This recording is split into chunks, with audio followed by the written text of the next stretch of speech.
So I want to expand upon something that I didn't mention in the last videos real quickly before we train our model.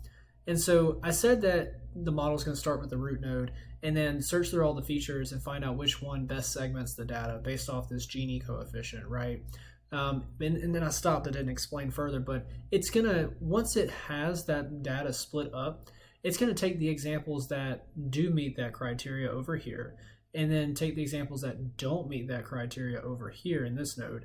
And what it's going to do is that for each node, it's going to take those batch of examples that made it to this node, and then it's going to repeat that process again of finding the best feature amongst those particular examples that met this criteria that best segment that data or have the best, that generates the best Gini coefficient. And you can see that these two nodes, right, they both got different batches of data, and that's likely the reason why they have different conditional statements right here. They learn different segmentations of different features. And so that process continues all the way until we've reached what we will see as the max depth allowed, or just there is no more examples to split on. You know, it's done split all the examples it could, and then it reaches a leaf node. But wanted to cover that real quick before we hop in. Let's hop into the notebook right now. And so here's our German data set, German credit data set. I'm going to prepare the data using the same pre-process function that I did. I'm going to use the same features I just wanted to show you that real quick. And I'm going to split the data set the same way, a 75-25 split. And so I'm going to split it up real quick using scikit-learn.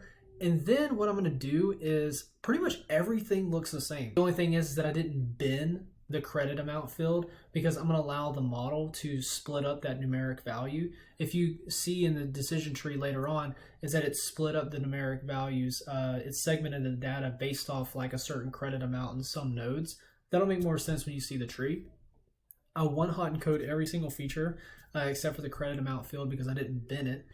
Here, the only difference in the pipeline is that I have a decision tree classifier that was imported from sklearn.tree. It has a max depth set to 3, so that was that max depth that I talk about, where I'm not going to let the tree get taller than 3. And I have the random state set to 42 so that you can replicate this. And then I'm going to fit it to the data. And you can see here is our classification report.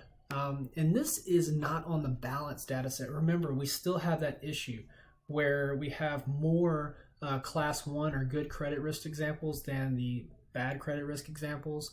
And so I'm going to fix that, but first I want to output this tree to show you what was done. This code right here actually creates a tree for us to visualize. As you can see here, to kind of point out that the credit amount field was split here. So what happened is that all the nodes that had this no checking field greater than 0.5, so it had no checking, all the examples went over here.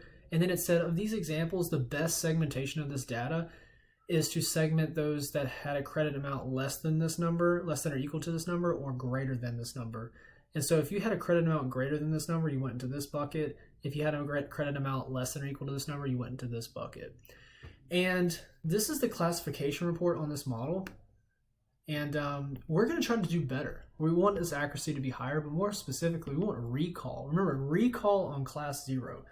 The ability for us if a person really is, if a borrower really is bad credit risk, to be able to predict them accurately as bad credit risk is our most important thing. So we want to improve recall.